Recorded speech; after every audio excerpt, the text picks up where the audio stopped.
The rain hammered against the stained glass windows of St. Matthew's Chapel as Elena stood frozen in the back pew.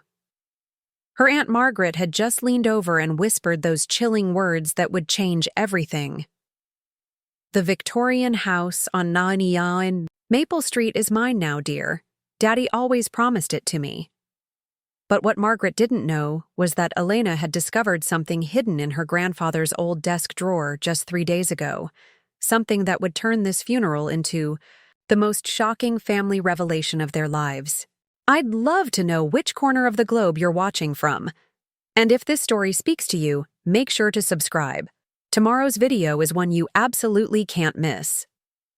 Elena Matthews had always known her family was complicated, but standing in the ornate lobby of Riverside Memorial Home, she felt like she was seeing them all for the first time.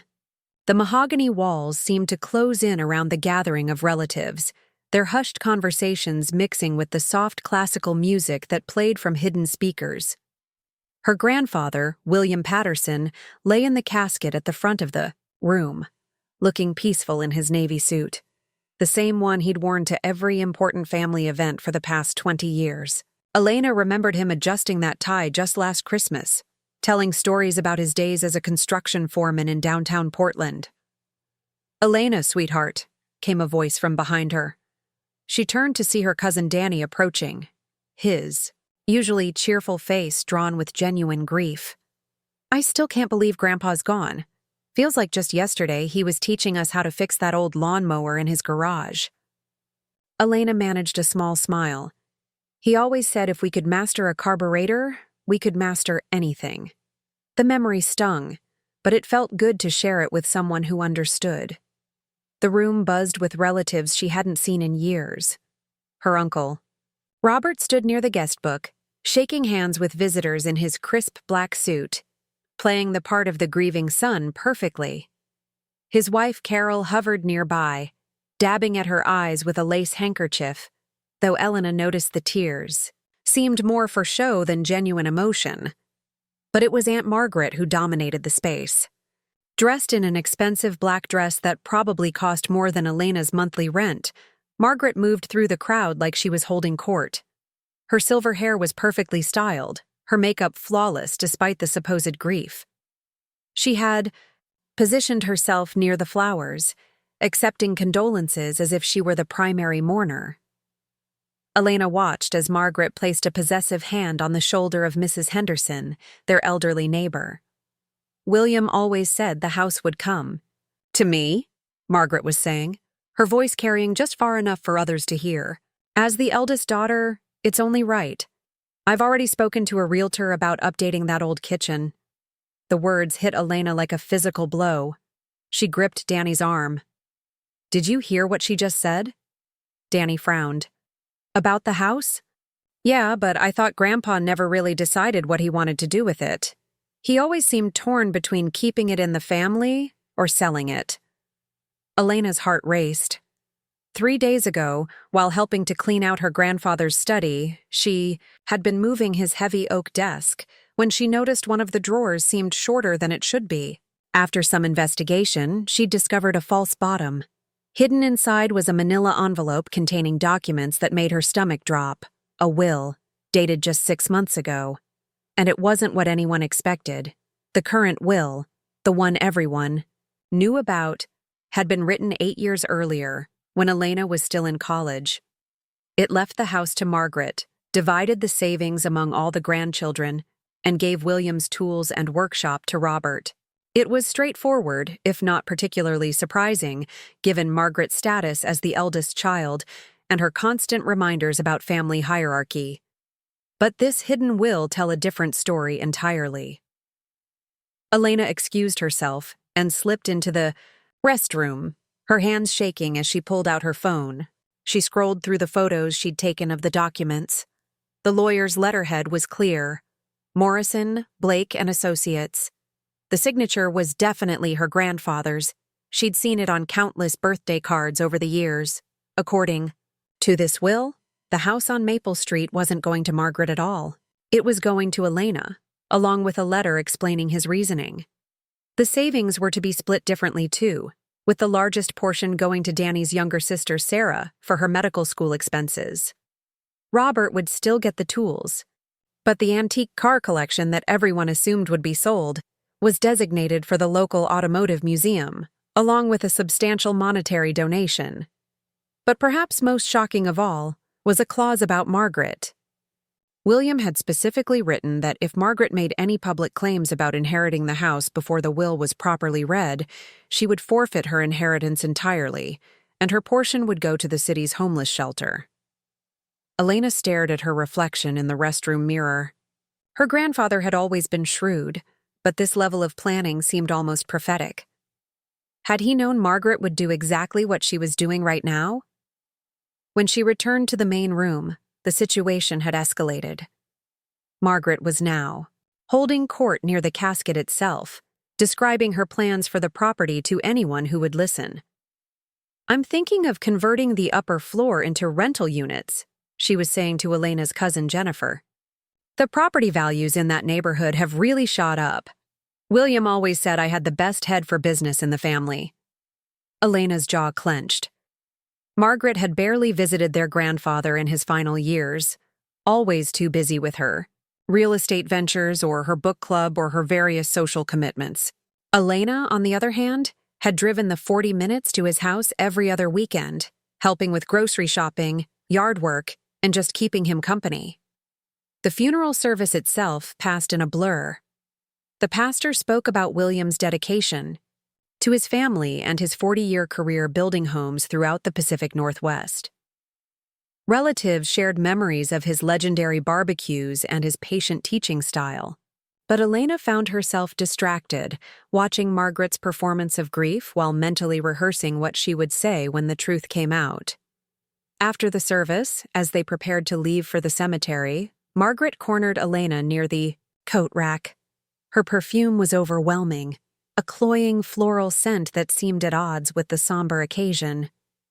"Elena, dear, I hope you understand that some difficult decisions will need to be made about Grandpa's estate," Margaret said, her voice taking on a patronizing tone.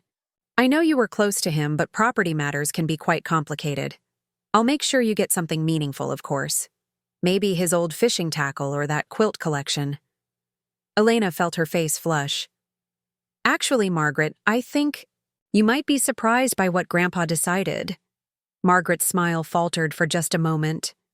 "What do you mean?" "Just that he was full of surprises, right up to the end. The cemetery service was brief and cold, the October wind whipping through, the maple trees that gave the street its name."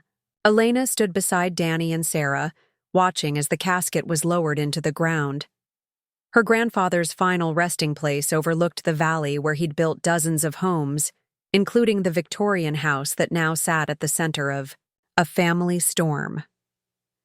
As dirt hit the casket, Elena thought about the letter that had been tucked inside the envelope with the will. In her grandfather's careful handwriting, he had explained his decision. "Elena has shown me what family really means. Not obligation or expectation, but genuine care and love. She earned this house not through birth order, but through the hours she spent making sure an old man didn't feel forgotten." The gathering moved to the community center for the reception, where Margaret continued her campaign of assumed ownership. She spoke to relatives about estate planning, about the importance of keeping property in the family, about her vision for preserving William's legacy. Each word made Elena's secret feel heavier. But Margaret had made one critical error. She had announced her inheritance claim publicly, in front of witnesses, before the will had been officially read. Elena glanced at her watch. The lawyer would arrive soon for the reading. Margaret had no idea what was coming. The storm that had been brewing all day was about to break. The community center buzzed with the quiet energy of a family gathering, trying to maintain propriety while navigating unspoken tensions. Folding tables covered in white tablecloths displayed casseroles, sandwiches, and desserts that neighbors and church members had brought. The smell of coffee mixed with the lingering scent of funeral flowers that had been transported from the chapel. Elena picked at a piece of lemon cake, her appetite gone as she watched Margaret work the room like a politician at a campaign event. Her aunt had changed into a charcoal gray dress that somehow managed to look both appropriately somber and subtly expensive. She moved from group to group, her voice carrying snippets of conversation about property taxes, neighborhood development, and her plans for what she kept calling William's legacy.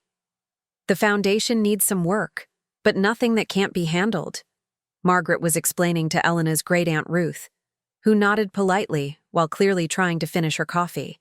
And escape. I've already had 3 contractors look at it. The electrical is outdated, of course, but once we modernize everything, the property value will double. Danny appeared at Elena's elbow, carrying 2 cups of coffee. She's really going all out, isn't she? I've never seen Aunt Margaret this involved in family business. Elena accepted the coffee gratefully, using the warmth to steady her trembling hands. She's always been good at showing up when there's something to gain. That's harsh but fair, Danny said quietly. Remember when Grandma Patterson died? Margaret swooped in and claimed all the good jewelry before Mom even knew there was an estate to settle. A lot of love and effort went into bringing this story to life. If you're enjoying it, we'd be so grateful if you'd subscribe to our channel. Now back to where we left off. The memory stung. Elena's grandmother had promised her pearl necklace to Elena for her wedding day, but Margaret had cleared out the jewelry box within hours of the funeral, claiming it was to protect the valuables until things could be properly sorted. Elena had never seen those pearls again. Across the room, Robert stood with his arms crossed, looking increasingly uncomfortable as his wife Carol nodded along to Margaret's monologue about renovation plans. Elena had always liked her Uncle Robert. He was quiet but kind, the type of man who remembered birthdays and fixed things without being asked, but he'd always been overshadowed by his more assertive sister. "Did Dad ever mention changing his will to you?"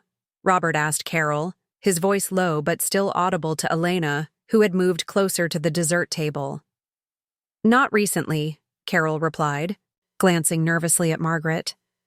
"But you know how Margaret gets about family hierarchy. Maybe it's better this way. Less complicated." Elena bit back the urge to laugh. Complicated was exactly what things were about to become.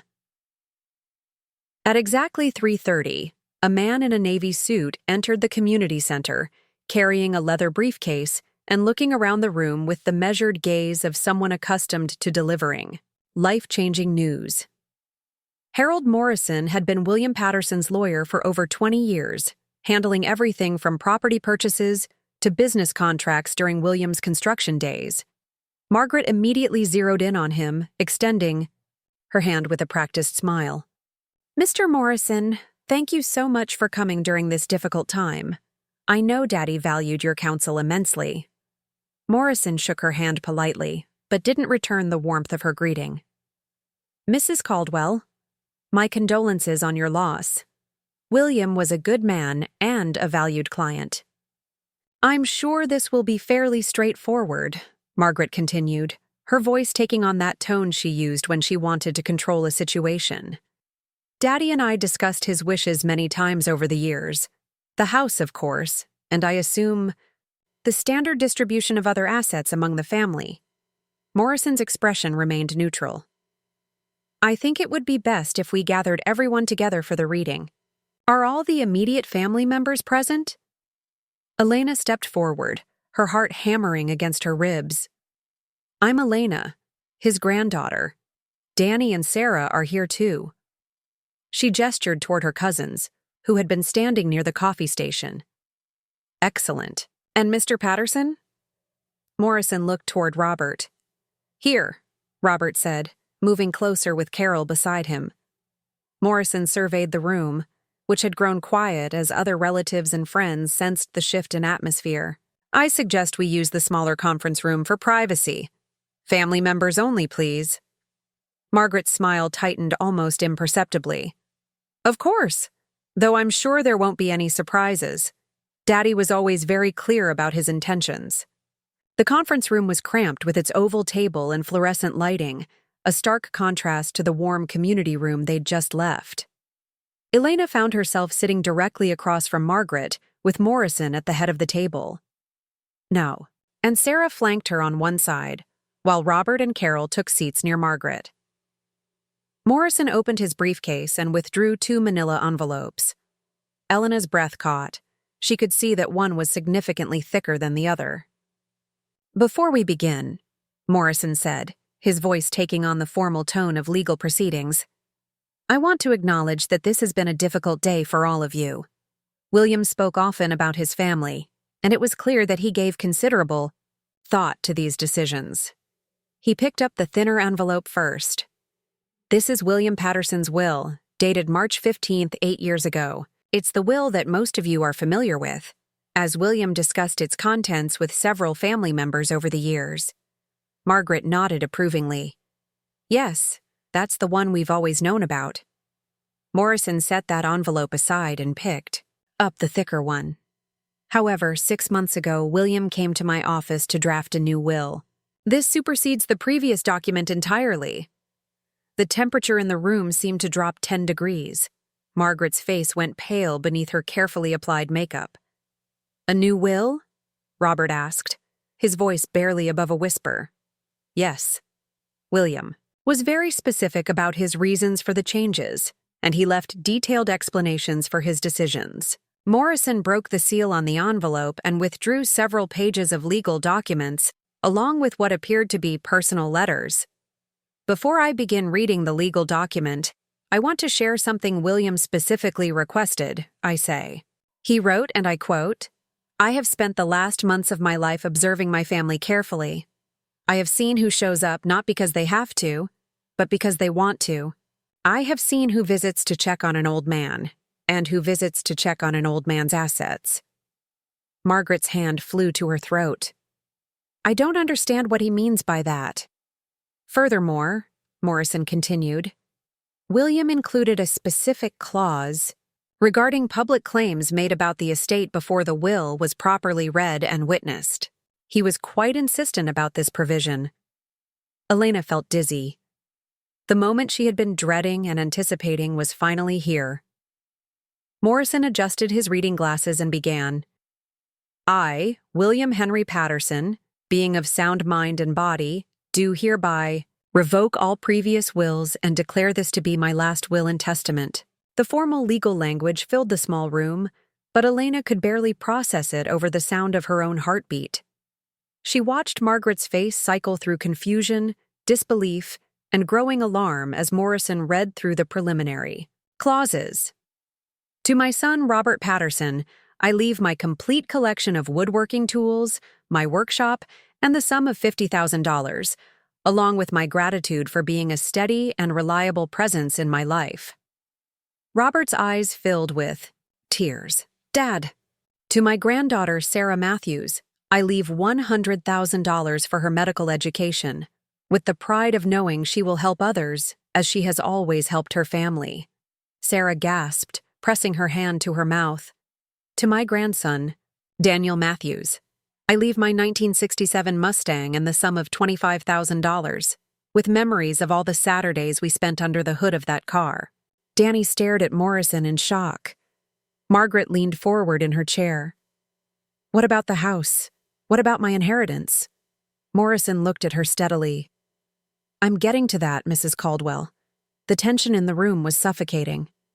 Elena felt like she might pass out. "Now we come to the matter of my primary residence at 847 Maple Street," Morrison continued, his voice carrying the weight of the moment that would change everything. Morrison's voice cut through the silence like a blade. "To my granddaughter, Elena Matthews, who has shown me the true meaning of family through countless visits, shared meals, and genuine care for an aging man, I leave my home at 847 Maple Street, along with all furnishings, personal belongings, and the sum of $75,000 for maintenance and improvements." The words hit the room like a thunderclap. Margaret shot to her feet so quickly her chair scraped against the floor with a harsh screech. "That's impossible!" Margaret's voice cracked with disbelief and fury. "He promised me that house. He told me, multiple times, that as the eldest daughter, it would be mine." Elena felt the world spinning around her. even though she had known this moment was coming. Hearing it spoken aloud in Morrison's measured legal tone made it real in a way that left her breathless. Danny reached over and squeezed her hand. Elena. Wow. Grandpa really… This has to… be a mistake, Margaret interrupted, her composure completely shattered. She turned to Morrison with desperate eyes. When was this allegedly written? He was probably not in his right mind. We can contest this.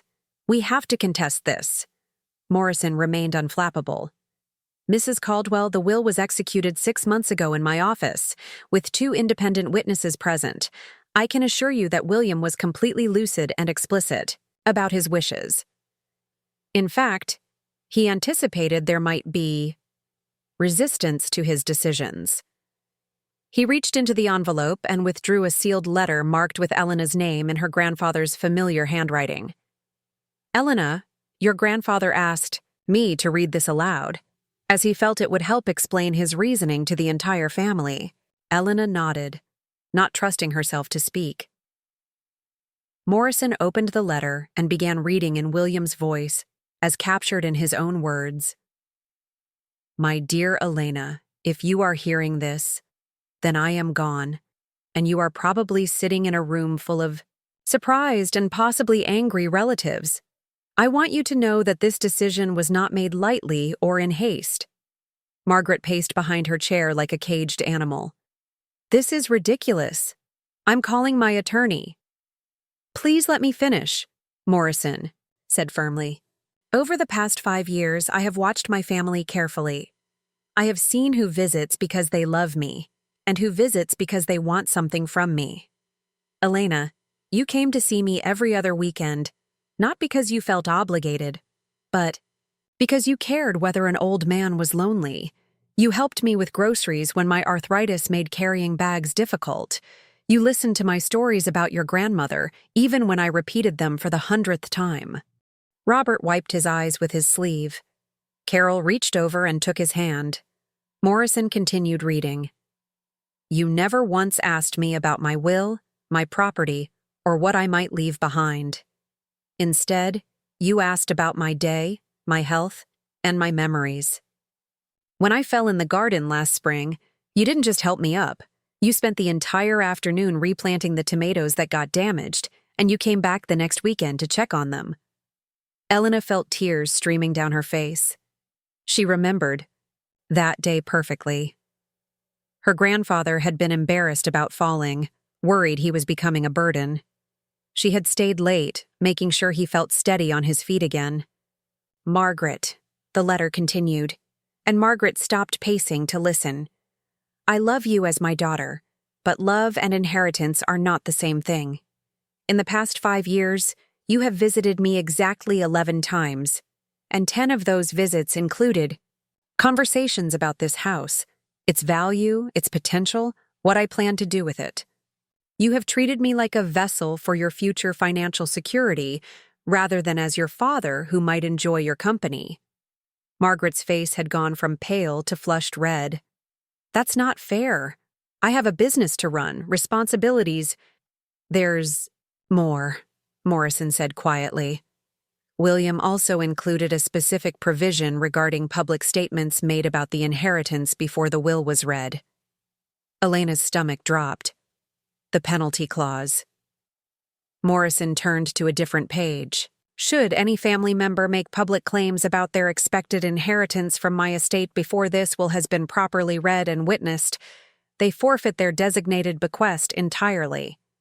This includes any monetary gifts, personal items, or other considerations originally intended for them. The room fell dead silent. Margaret sank back into her chair, her face now completely white. Margaret, Morrison continued, according to multiple witnesses present at today's gathering, you made several public statements claiming ownership of the Maple Street property and discussing renovation plans. Under the terms of your father's will, this means you forfeit the $20,000 that had been designated for you. No. The word escaped Margaret's lips as barely a whisper. No, that can't be. I was just… People were asking questions. I was just... Furthermore, Morrison said, his voice growing more serious, that forfeited amount is to be donated to the downtown Portland homeless shelter in your father's name. Margaret buried her face in her hands. The sound of her crying filled the small conference room, but it wasn't the gentle weeping of grief. It was the harsh sobbing of someone whose carefully constructed plans had just collapsed. Robert reached across the table toward his sister. Margaret, I'm sorry. I know you expected... Don't. Margaret's voice was muffled by her hands, but the bitterness came through clearly. Just don't. Morrison gathered the papers together. There are a few additional items. Williams Vintage. Car collection goes to the Portland Automotive Museum, along with a donation of $30,000 for their educational programs. His extensive library goes to the Riverside Community Center, and his fishing equipment goes to the local youth program that takes underprivileged children on outdoor trips. Elena looked around the table at her family members. Danny and Sarah appeared stunned, but not upset. They had received generous gifts they never expected. Robert seemed genuinely moved by his father's words and the thoughtfulness of his bequest. Carol was quietly supportive, as she always was. But Margaret looked broken, not just disappointed but fundamentally shaken, as if she were seeing herself clearly for the first time and didn't like what she found. Morrison began packing up his briefcase. Elena, you'll need to come to my office within the next week to handle the property transfer paperwork. There are also some additional documents your grandfather wanted you to have. Photo albums, family records, things of sentimental rather than monetary value. Elena finally found her voice. Mr. Morrison, I don't know what to say. I never expected... Your grandfather knew you didn't expect it. That's exactly why he chose you. Morrison stood and adjusted his suit jacket. William Patterson was one of the most thoughtful clients I've ever had. He spent months considering every aspect of this decision. He wanted his legacy to go to someone who would treasure it, not someone who would profit from it. As Morrison prepared to leave, Margaret suddenly looked up with red-rimmed eyes. Elena, you can't possibly want that old house. It needs so much work, so much money invested. I could take it off your hands, handle all the renovations, manage the property taxes. The room fell silent again. Everyone stared at Margaret in disbelief. Elena took a deep breath, thinking of all the weekends she'd spent in that house, all the stories her grandfather had shared, all the love that lived in those rooms. No, Margaret, I'm keeping it. The words hung in the air as Margaret realized that her final attempt at manipulation had not only failed, but had revealed exactly why her father had written her out of his will in the first place. The community center felt different when they returned to the main room. The casual chatter had died down to whispers, and Elena could feel the weight of curious stares as word of the will reading spread among the remaining relatives and family friends. She walked beside Danny and Sarah, still processing the magnitude of what had just happened. Margaret had disappeared entirely. Robert mentioned she'd gone to the parking lot to make phone calls, presumably to her attorney, though Elena suspected those conversations weren't going to provide the validation Margaret was desperately seeking. Elena, honey, came a gentle voice from behind her. She turned to find Mrs. Henderson, the elderly neighbor who had lived next to her grandfather for over 30 years. Her weathered hands reached out to take Elena's. I heard the wonderful news. William talked about you all the time, you know. Always said you were the one who truly understood what family meant. Elena felt overwhelmed by the kindness in the Iowa older woman's eyes. Thank you, Mrs. Henderson. I still can't believe it's real. Oh, it's real, dear, and well-deserved. Mrs. Henderson's voice dropped to a conspiratorial whisper. Between you and me, I was getting quite tired of hearing Margaret's renovation plans every time I ran into her at the grocery store. That woman had already measured every room in that house, and she didn't even officially own it yet. The comment would have been funny under different circumstances, but Elena felt a pang of sadness for Margaret, despite everything. Her aunt had built her entire identity around expectations that turned out to be illusions. Danny appeared at Elena's elbow with a plate of sandwiches. "You should eat something. This day isn't over yet, and you're going to need your strength." As if summoned by his words, Margaret reappeared in the doorway, her face composed, but her eyes blazing with determination. She had clearly spent time in her car reapplying makeup and gathering her resolve. When she spotted Elena, she made a beeline across the room with the purposeful stride Elena remembered from childhood. The walk that meant Margaret was about to make demands. "Elena, we need to talk privately," Margaret announced, her voice carrying enough authority that nearby conversations stopped. "There are practical matters we need to discuss about this situation." Elena's throat felt tight. "Margaret, I think everything was pretty clearly explained in the will reading. The legal reading, yes, but there are realities you need to consider." Margaret's smile was sharp and brittle. "You're 28 years old with a job at a nonprofit organization. Do you have any idea what property taxes are on a house that size? What about maintenance costs? That roof needs to be completely replaced. I had it inspected last year. The heating system is from 1987. The foundation has settling issues." Elena felt the familiar twist in her stomach that Margaret's manipulations had always caused, but this time something was different. This time, she could see the strategy behind the words. "I've already researched all of that," Elena lied smoothly, "and I've spoken to contractors about the necessary work." Margaret's eyebrows shot up. "When could you possibly have had time to—" "Grandpa and I discussed it extensively over the past year. He taught me how to evaluate property conditions. Remember? He was a construction foreman for 4 decades. It wasn't entirely untrue. William had shown Elena how to spot problem areas during their weekend visits, pointing out signs of water damage, explaining how to check for structural issues, teaching her to read the house like a book written in wood and stone." Margaret's composure slipped slightly. "Even if you think you can handle the maintenance, there's the matter of property taxes. They've gone up significantly since Daddy bought that house. And you'd have to pay capital gains if you ever decided to sell." "I'm not planning to sell." "Don't be ridiculous, Elena. You can't possibly want to live in that old place long term. It's completely impractical for a young single woman. The neighborhood is changing, becoming more commercial. In 5 years, it'll be surrounded by office buildings and strip malls." Elena looked at her aunt carefully. Margaret was giving away more information than she realized. "How do you know about the neighborhood development plans?" Margaret's face flushed. I keep up with local real estate trends. It's part of my business."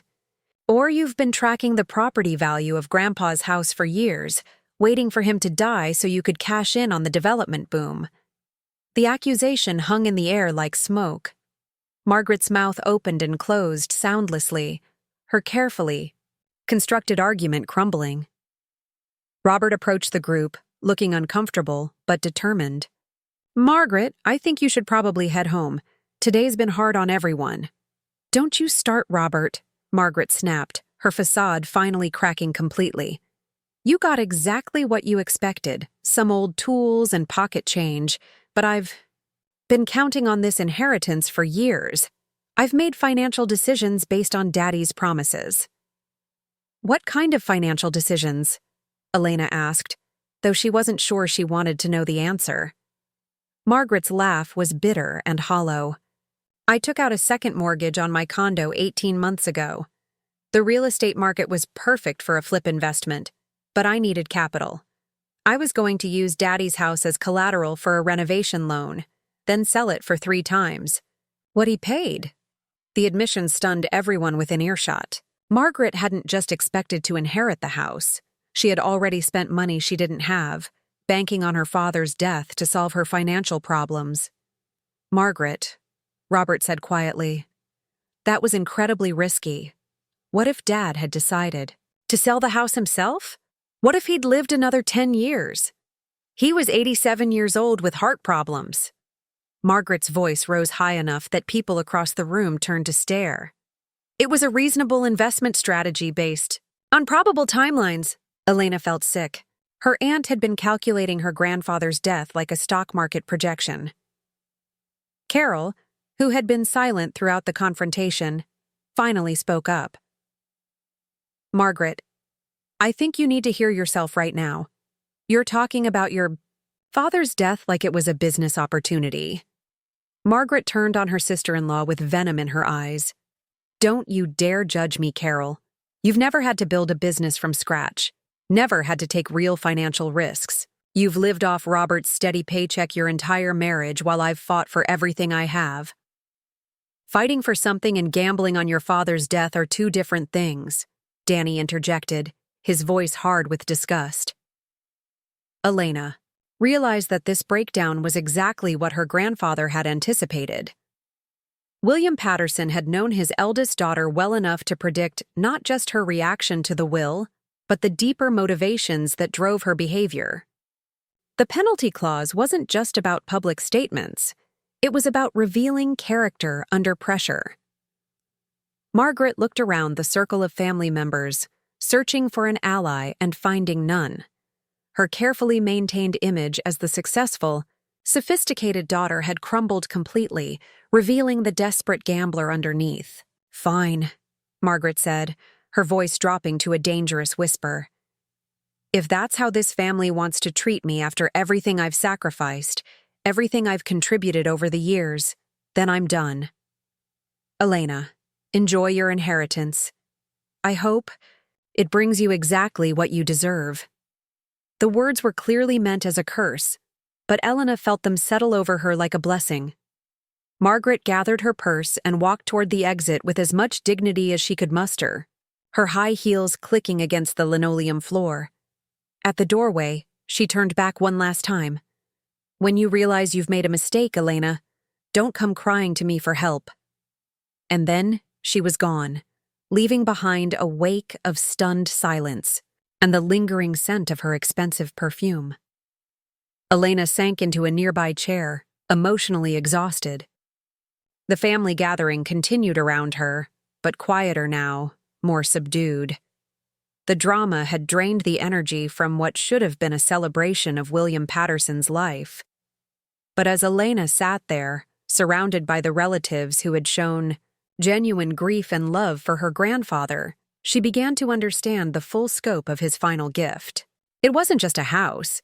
It was freedom from Margaret's manipulations, validation of Elena's choices, and a foundation for building the life she actually wanted rather than the life others expected her to live. 3 weeks after the funeral, Elena stood on the wraparound porch of 847 Maple Street, holding a steaming cup of coffee and watching the sunrise paint the Portland skyline in shades of gold and pink. The October air was crisp, carrying the scent of fallen leaves and the distant aroma of someone's fireplace. For the first time since inheriting the house, she felt truly at peace. The transition hadn't been without its challenges. Moving out of her cramped downtown apartment had taken 2 weekends and the help of Danny's pickup truck. Her grandfather's belongings had required careful sorting, keeping what held meaning, donating what could help others, and storing family photographs and documents that told the story of 3 generations. Elena had discovered treasures she never knew existed. A wooden chest in the attic contained letters between her grandparents during World War II. Their love, story unfolding in faded ink. The basement workshop held not just tools, but carefully labeled jars of screws, nails, and hardware, organized with the precision of a man who understood that small details mattered. In the kitchen pantry, she'd found a notebook filled with her grandmother's handwritten recipes, complete with notes about which dishes were favorites of different family members. But perhaps the most meaningful discovery had been in her grandfather's bedroom dresser, a small wooden box containing every birthday card, Christmas card, and thank you note Elena had ever sent him. He had kept them all, arranged chronologically, some so old the colored pencil drawings had faded to barely visible lines. The phone rang, interrupting her morning reverie. Elena glanced at the caller ID and smiled before answering. "Good morning." "Sarah, how's the studying going?" Her cousin's voice bubbled with excitement. "Elena! I had to call and tell you. I just registered for my final semester of medical school. Can you believe it? The inheritance money means I won't have to take out any more student loans. I'll graduate completely debt-free." Elena leaned against the porch railing, genuinely happy for her cousin. "Grandpa would be so proud. He always said you had healing hands. I keep thinking about that. He saw something in me before I even decided to pursue medicine." Sarah's voice grew more thoughtful. "Speaking of which, have you heard anything from Margaret lately?" Elena sighed. "She called twice last week, but I didn't answer. She left voicemails about family obligations and making things right, but honestly, I'm not ready for that conversation yet. I don't blame you. Danny told me she's been asking other relatives for loans to cover her mortgage payments. Apparently, her real estate flip didn't work out the way she planned." Elena felt a mixture of sadness and vindication. Margaret's financial troubles were entirely self-inflicted, but they were still family troubles. What about Uncle Robert? Is he caught in the middle of all this? "He's trying to stay neutral, but Dad doesn't have that kind of money to lend, even if he wanted to. The inheritance he got from Grandpa is earmarked for Mom's medical expenses." Sarah paused. "Elena, can I ask you something personal?" "Of course. Do you ever feel guilty? About getting the house, I mean, when Margaret is obviously struggling?" Elena had been asking herself the same question. "Sometimes. But then I remember what Grandpa wrote in his letter. This wasn't about punishment. It was about understanding what family really means. Margaret saw Grandpa as an asset to be managed. I saw him as a person to be loved." "That's exactly what I needed to hear," Sarah said. "I've been second-guessing Grandpa's decisions, wondering if he was too harsh. But you're right. He was rewarding love, not punishing greed." After ending the call, Elena walked through the house, coffee mug in hand, mentally cataloging the work that needed to be done. The roof repairs that Margaret had mentioned were indeed necessary, but Elena had found a contractor through Mrs. Henderson who specialized in historic home restoration. The heating system would need updating, but gradually, room by room, rather than all at once. The house had good bones, as her grandfather would have said. The hardwood floors gleamed after a thorough cleaning and polishing. The vintage bathroom fixtures had character that modern replacements couldn't match. The kitchen, while dated, was functional and charming, with deep ceramic sinks and solid wood cabinets that just needed new hardware. Elena had also discovered that her grandfather had been more financially savvy than anyone realized. A file folder in his desk contained documentation for a healthy savings account, several certificates of deposit, and a small but steady income from rental properties he'd managed quietly for decades. The $75,000 he'd left her for house maintenance was just the beginning. There were additional funds available if needed. As she settled into the window seat in what had been her grandfather's reading nook, Elena opened her laptop to work on grant applications for her nonprofit job. The natural light was perfect, and she could see Mrs. Henderson working in her garden next door. The elderly woman had become an unofficial house historian, sharing stories about the neighborhood's evolution and offering practical advice about everything from the best local contractors to which grocery stores delivered. Around noon, an unfamiliar car pulled into the driveway. Elena looked out to see a woman in a business suit approaching the front door, briefcase in hand. When the doorbell rang, Elena opened it to find a sharp-featured woman with perfectly styled blonde hair. "Elena Matthews? I'm Jennifer Blackwood. From Cascade Realty. I represent several developers interested in this area." The woman's smile was professional but predatory. "I'd like to discuss a very generous offer for your property." Elena's stomach tightened. "I'm not interested in selling. I understand this is all very new for you, inheriting such a large property. But the market conditions are absolutely perfect right now." My clients are prepared to offer significantly above market value for a quick sale. How did you even know about the inheritance? My grandfather just passed 3 weeks ago. Jennifer's smile faltered slightly. Word travels fast in real estate circles, especially when properties in desirable locations become available. Elena realized with growing anger that Margaret must have been talking to developers before William had even died. Her aunt had probably been shopping the property around, making contingent deals based on her expected inheritance. Let me be very clear, Elena said, her voice steady but cold. This house is not for sale. It will never be for sale.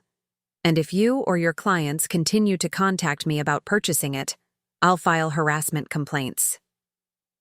Jennifer's professional mask slipped entirely. Look, honey, be realistic. You're a young woman with a nonprofit salary. This house is going to eat you alive financially.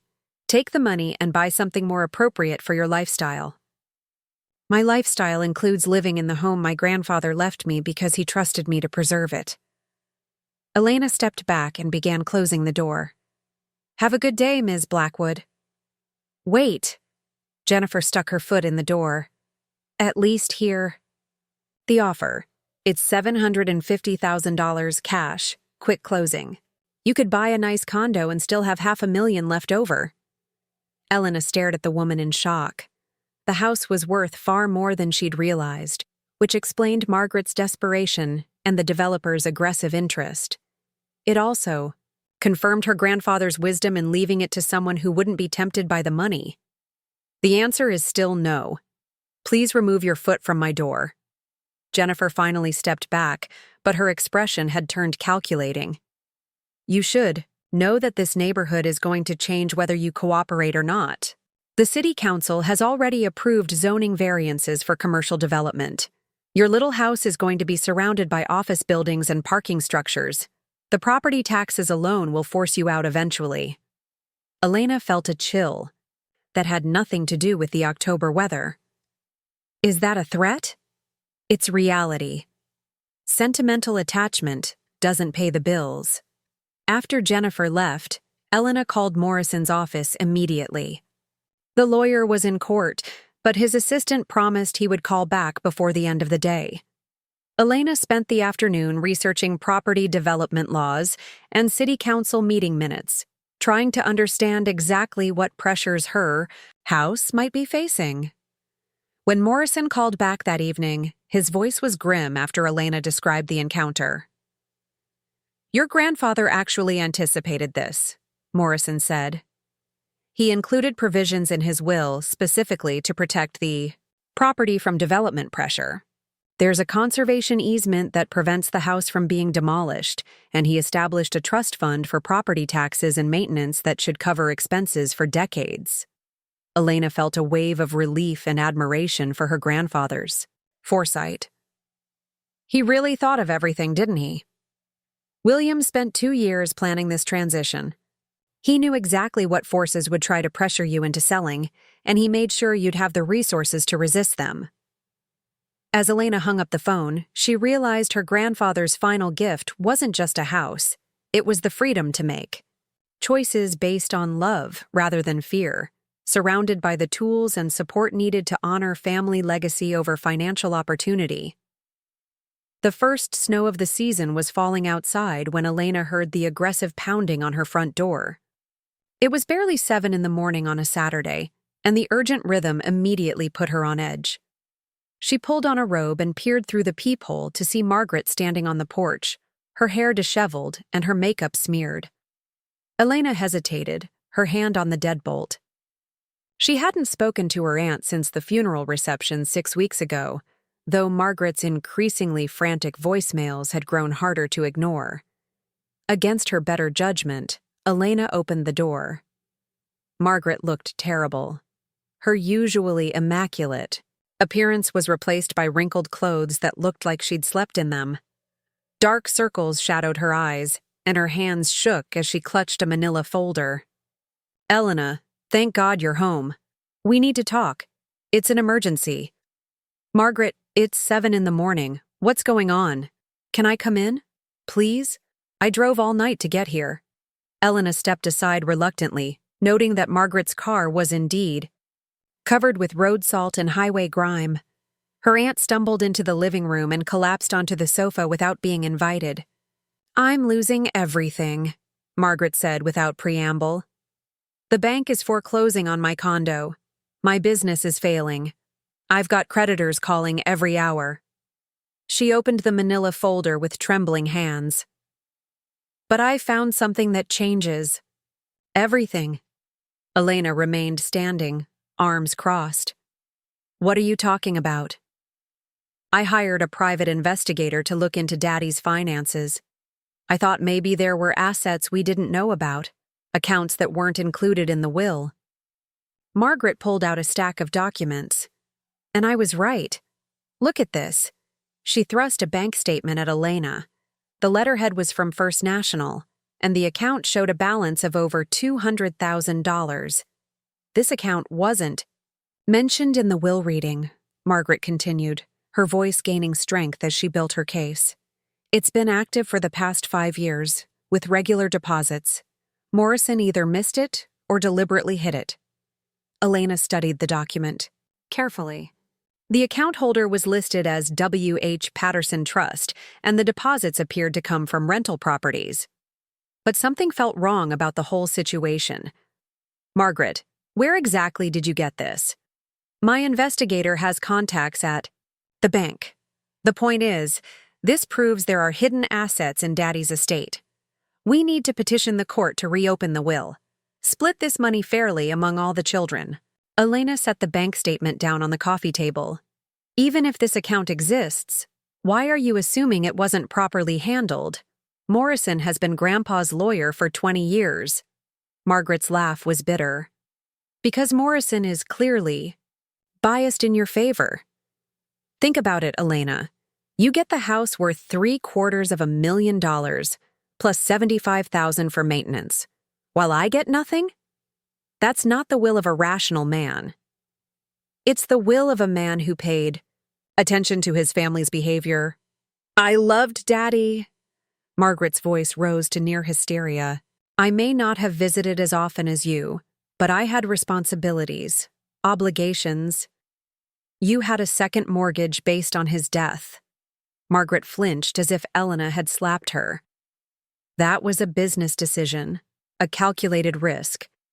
Daddy would have understood. He was an entrepreneur himself." Elena walked to the kitchen and started making coffee, needing something to do with her hands.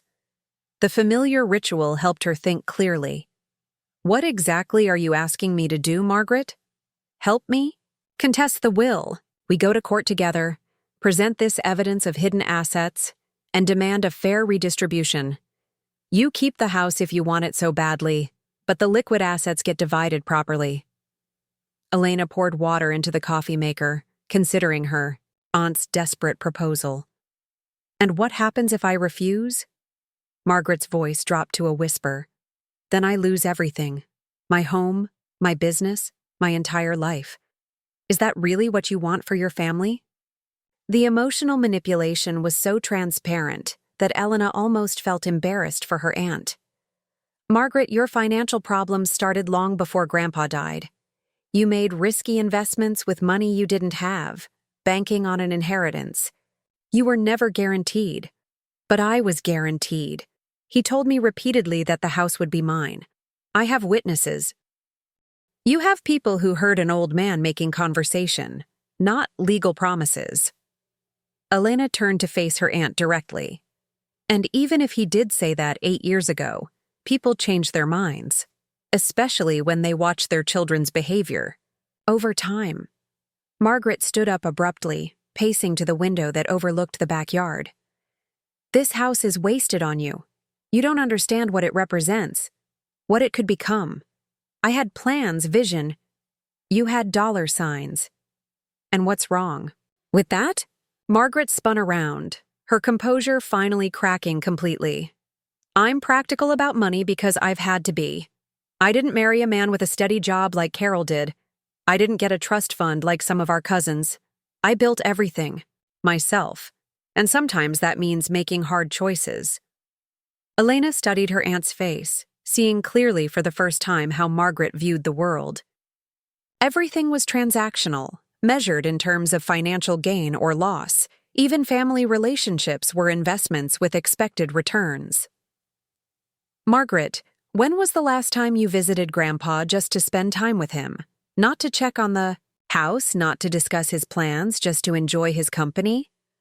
Margaret opened her mouth to respond, then closed it. Her silence stretched long enough to become an answer. I thought so. Elena poured 2 cups of coffee and offered one to her aunt. Grandpa didn't cut you out of the will to punish you.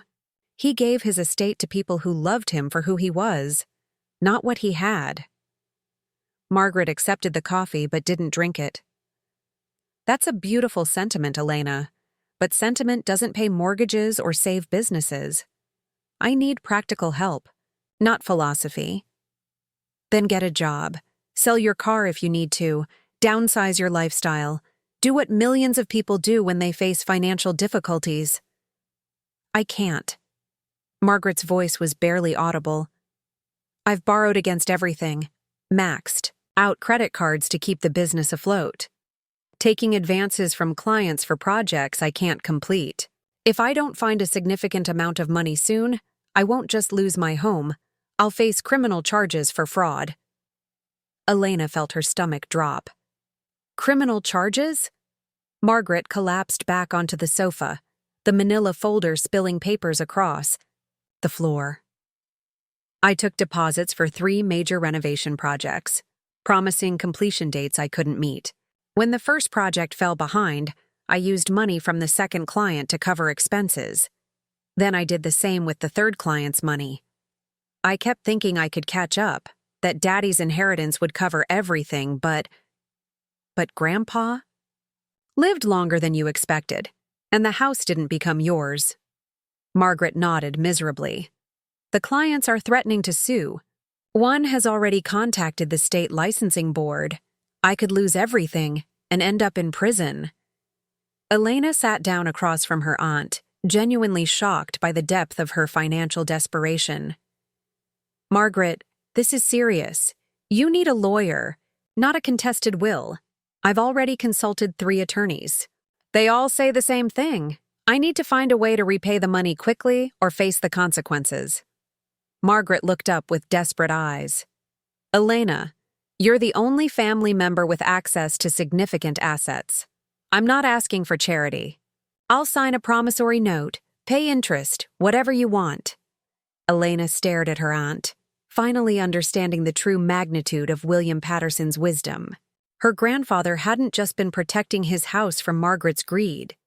He had been protecting Elena from exactly this moment, when Margaret's poor choices would become someone else's emergency. I can't do it, Margaret. Even if I wanted to, most of the money is tied up in trusts and conservation accounts.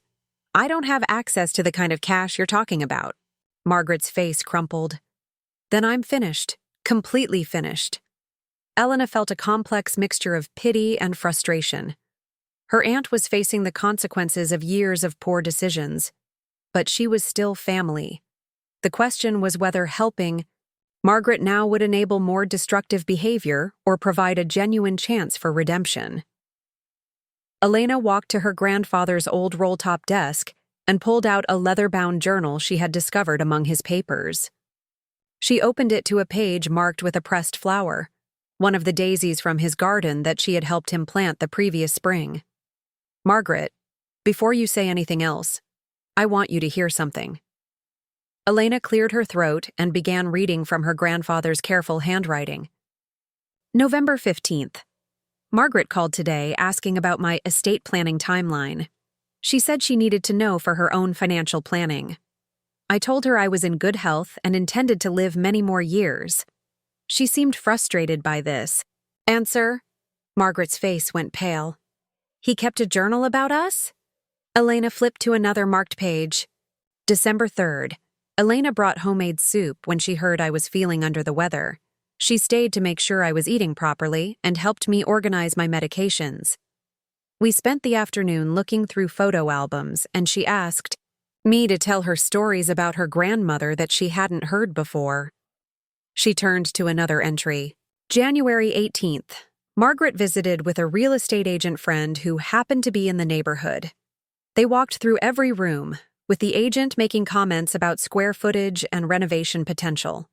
Margaret asked if I'd ever considered downsizing to a retirement community. Margaret buried her face in her hands. Stop. Please stop. But Elena continued, her voice steady and clear. March 22nd. My final entry about Margaret. Today, she asked me directly when I planned to finalize my affairs because she had opportunities that required certainty about timing.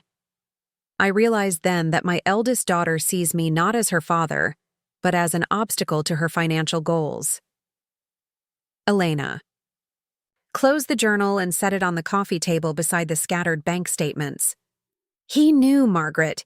He knew exactly who you were and what you were doing. The will wasn't a surprise decision. It was the result of careful observation over years.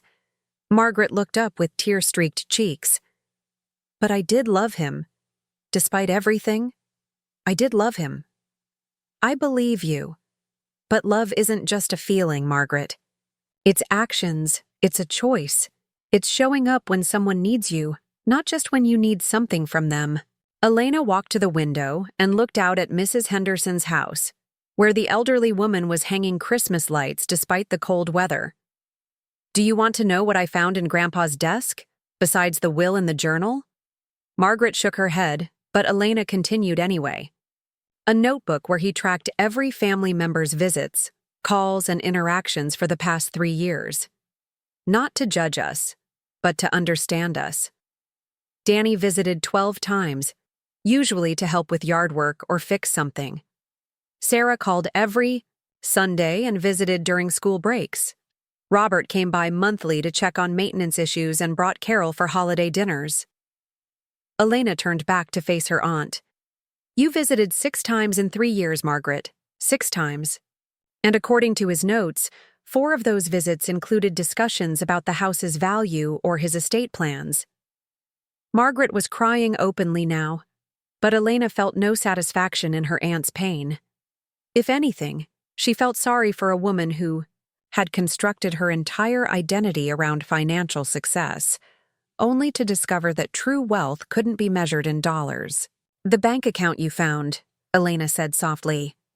I called Morrison yesterday after you left those documents on my porch. It's a trust account for the homeless shelter donation. The money that was originally meant for you before you violated the will's conditions. Margaret's head snapped up. What? Grandpa set up automatic transfers to build the donation fund. $200,000 that would have been yours if you hadn't made those public claims about inheriting the house.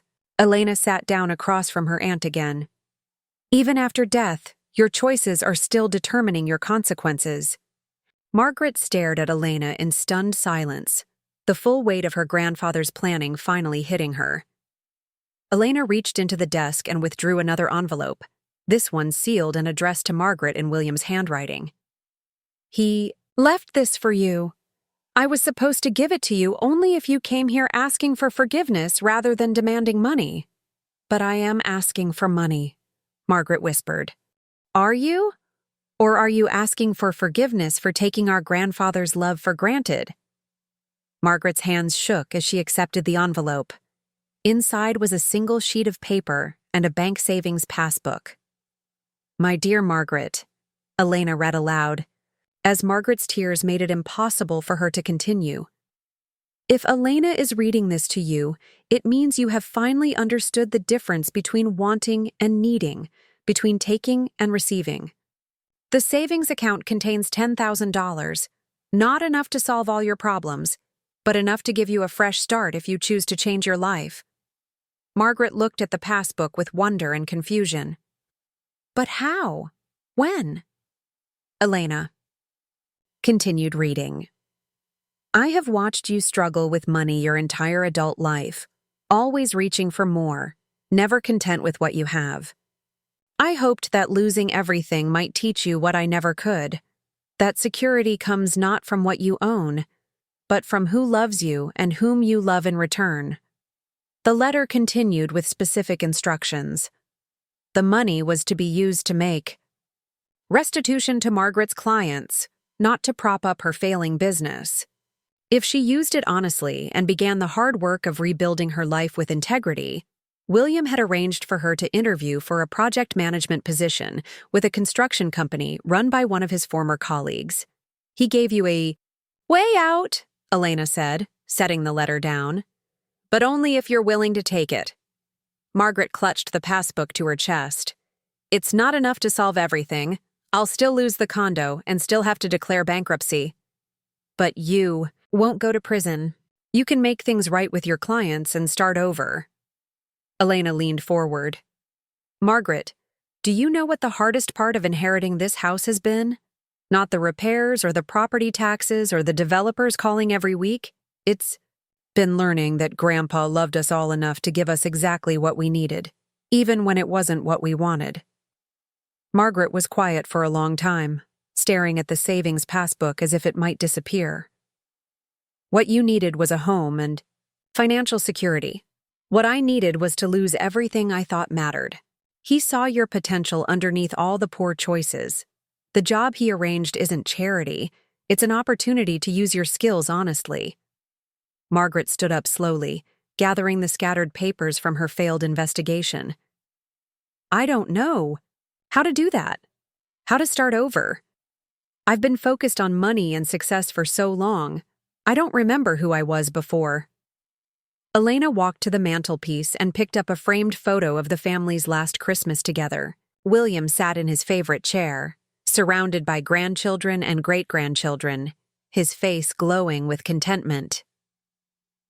Start by remembering this, Elena said, showing Margaret the photo. Look at Grandpa's face. He's not thinking about property values or inheritance taxes. He's just happy to be surrounded by family. Margaret studied the photo, her finger tracing William's smile. I missed so much. I was so worried about securing my future that I forgot to live in the present. It's not too late to change that.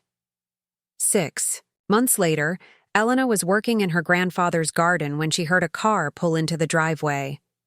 She looked up to see Margaret getting out of a modest sedan, dressed in work clothes instead of her usual business attire. I hope I'm not bothering you, Margaret said, approaching hesitantly. I brought something. She handed Elena a small wrapped package. Inside was a photo album filled with pictures Elena had never seen. Images of William as a young father, building the house they now stood beside, teaching Robert and Margaret how to use tools, helping them plant their first garden. I found these in storage, Margaret explained. I thought you should have them for the house. Elena flipped through the pages, seeing her grandfather's love captured in dozens of candid moments. These are wonderful. Thank you. Margaret looked around the garden, noting the new plantings and the restored flower beds. The house looks beautiful, Elena. Grandpa would be proud.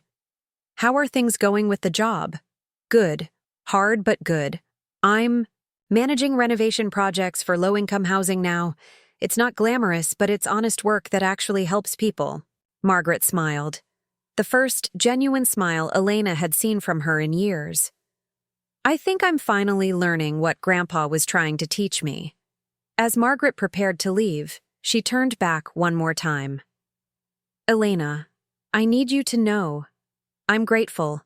For the house going to you, for the letter, for the chance to start over. I didn't understand it at the time, but Grandpa gave us both exactly what we needed. Elena watched her aunt drive away, then returned to her gardening with a heart full of peace. The late afternoon sun slanted through the maple trees, casting golden light on the house that had become so much more than an inheritance. It was a home built on love, preserved by wisdom, and destined to shelter future generations who understood that the greatest wealth couldn't be counted in dollars, but in the connections that bind families together across time. William Patterson's final gift hadn't just been property or money. It had been the chance for each of his children and grandchildren to become the best versions of themselves. And in the end, that inheritance was worth far more than any house could ever be. 2 years after that reconciliation in the garden, Elena found herself hosting the family's first Christmas gathering at 847 Maple Street since her grandfather's death. The house buzzed with activity as 3 generations filled rooms that had been silent for too long. Danny had driven up from Eugene with his new fiancée, a teacher named Rachel who shared his passion for restoring vintage cars. They had spent the morning in William's old workshop, which Elena had converted into a functional garage where Danny could work on the Mustang their grandfather had left him. The classic car now ran better than it had in decades, its engine purring with the precision that only comes from patient, loving restoration. Sarah arrived with her medical residency supervisor, Dr. Patricia Chen, whom she had been dating for 6 months. Sarah's journey through medical school had been transformational, not just academically but personally. The financial freedom William's inheritance had provided allowed her to focus on learning rather than surviving, and she had graduated at the top of her class. Now working in pediatric emergency medicine, she carried their grandfather's compassion into her daily practice of healing. Robert and Carol brought their twin granddaughters, 5-year-old Emma and Sophie, who immediately claimed the living room as their personal playground. Robert looked healthier than he had in years, the stress of financial worry lifted by his father's thoughtful provision for Carol's medical treatments. The experimental therapy they had been able to afford was working, and Carol's prognosis had improved dramatically. But perhaps the most remarkable transformation belonged to Margaret, who arrived carrying homemade pies and wearing a genuine smile that reached her eyes. The past 2 years had aged her, but in a way that suggested wisdom rather than weariness. Her gray-streaked hair was pulled back in a simple ponytail, and she wore comfortable clothes that prioritized function over fashion. "Elena, honey, where should I put these?" Margaret asked, balancing apple and pumpkin pies that filled the kitchen with the scent of cinnamon and nutmeg. "They smell incredible," Elena replied, making space on the counter. "Did you use Grandma's recipe?" "I found it, in that notebook you discovered. It took me 3 tries to get the crust right, but I think she would approve." Margaret smiled wistfully. "I spent so many years focused on buying the best of everything that I forgot how satisfying it is to make something with your own hands." Margaret's life had indeed transformed completely. After using William's gift to make restitution to her defrauded clients, she had declared bankruptcy and started fresh. The construction job her father had arranged led to a promotion within 8 months, and she now managed affordable housing projects throughout the Pacific Northwest. Her salary was a fraction of what she had earned during her real estate heyday, but her expenses had shrunk to match her values rather than her vanity. She lived in a modest apartment near downtown Portland, walking to work and taking public transportation, instead of driving the luxury car she had once considered essential to her image. Her evenings were spent volunteering at the homeless shelter that had received her forfeited inheritance, and she had developed genuine friendships with people she would have previously dismissed as beneath her notice. "Margaret, can you help me with something?" Elena asked, pulling out a familiar manila envelope from the kitchen drawer. Margaret's face tightened slightly.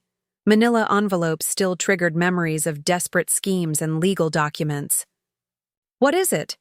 Elena opened the envelope and withdrew a deed transfer document. "I've been thinking about this for months, and I finally had Morrison draw up the papers. I want to transfer half ownership of the house to you." Margaret's face went white. "Elena, no. I can't accept that. After everything I did, everything I put this family through, that's exactly why I'm doing it." Elena set the deed on the kitchen table between them. "Grandpa's plan worked perfectly. You learned what you needed to learn, changed what you needed to change. But holding on to resentment serves no one." Margaret stared at the legal document as if it might burst into flames. "I don't understand. The house is worth over $1 million now with all the improvements you've made. Why would you give up half of that?" Elena looked around the kitchen, where family photographs covered the refrigerator and children's laughter echoed from the living room. "Because this house was never about the money, Margaret. It was about family. And your family. Tears began streaming down Margaret's face. I spent 2 years learning to live with the consequences of my choices. I don't need you to rescue me from them. I'm not rescuing you. I'm welcoming you home. Elena pulled out a chair and sat beside her aunt. But there are conditions, just like Grandpa would have wanted. You can't sell your half without my agreement. You can't use it as collateral for loans. And if you ever try to develop the property or pressure me to sell, your ownership reverts to the homeless shelter. Margaret laughed through her tears. He's still protecting this house even from beyond the grave. He's protecting all of us, the way family should. As Margaret signed the papers with shaking hands, Elena felt a profound sense of completion. Her grandfather's wisdom had extended beyond his death, teaching them that redemption was possible, that love could overcome greed, and that true inheritance wasn't about what you received, but what you gave forward to the next generation. Later, that evening, after the dishes were washed and the children were settled in the living room watching a Christmas movie, the adults gathered around the dining room table for coffee and dessert. The conversation flowed naturally from work updates to family gossip, punctuated by comfortable silences that spoke of genuine connection. Danny raised his coffee mug in an impromptu toast to Grandpa William, who somehow managed to give us all exactly what we needed, even when we were too stubborn to see it. To second chances, Margaret added quietly. To family, Sarah continued, reaching for Dr. Chen's hand.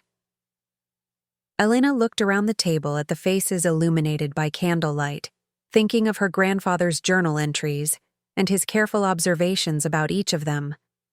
He had seen their potential beneath their flaws, their capacity for growth beyond their mistakes. To love that lasts beyond a lifetime, Elena concluded, raising her own mug. As if summoned by their toast, Mrs. Henderson appeared at the kitchen window, waving cheerfully as she carried Christmas cookies across the snowy yard.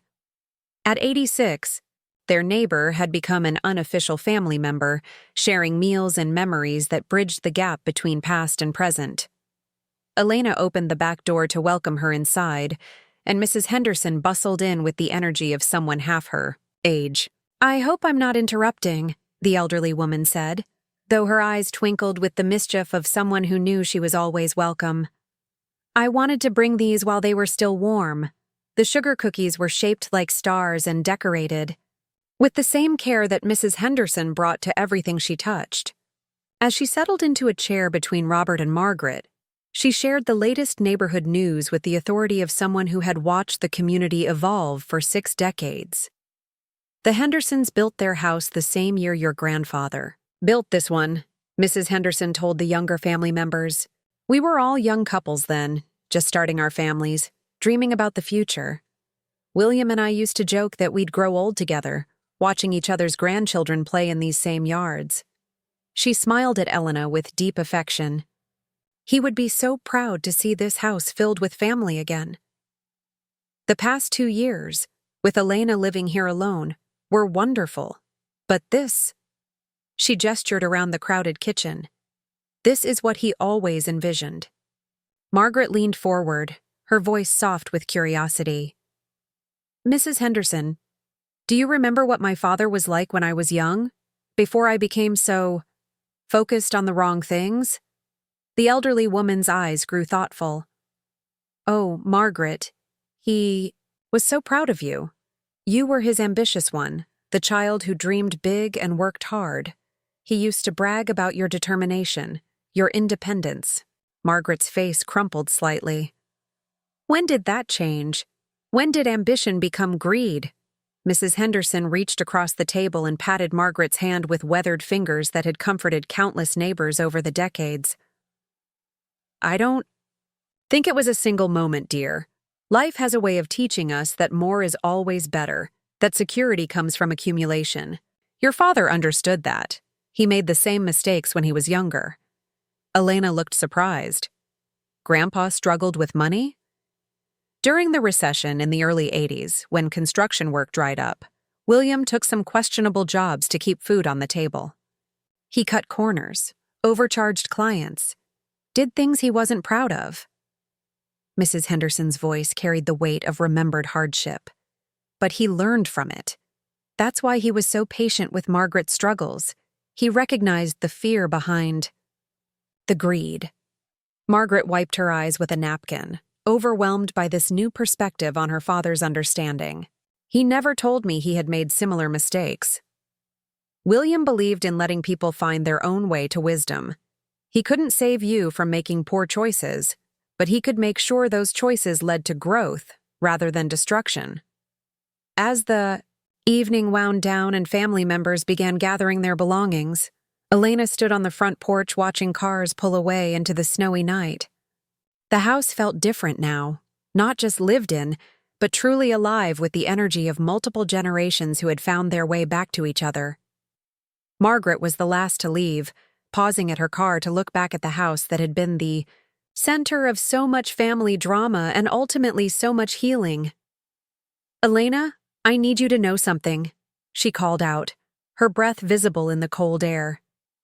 "The past 2 years have been the hardest of my life, but also the best. I finally understand what Grandpa was trying to teach me, that the only security worth having comes from knowing who you really are and being loved for that person."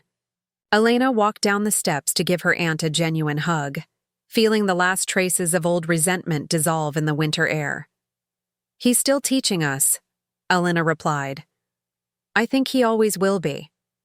As Margaret drove away, Elena remained outside for a few more minutes, looking up at the house where 3 generations of her family had learned about love, loss, redemption, and the true meaning of inheritance. The windows glowed warmly against the dark sky, promising shelter and welcome to anyone who understood that home was built not from wood and stone, but from the connections that bind hearts together across time and circumstance.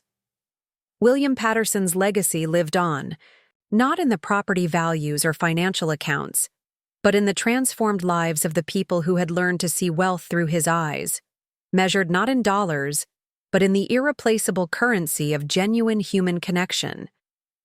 Looking for more? We've got 2 amazing stories ready for you right on screen. If this one touched you, these are absolutely worth your time. Click to watch them now. And hey, subscribe and hit that bell to never miss our latest uploads.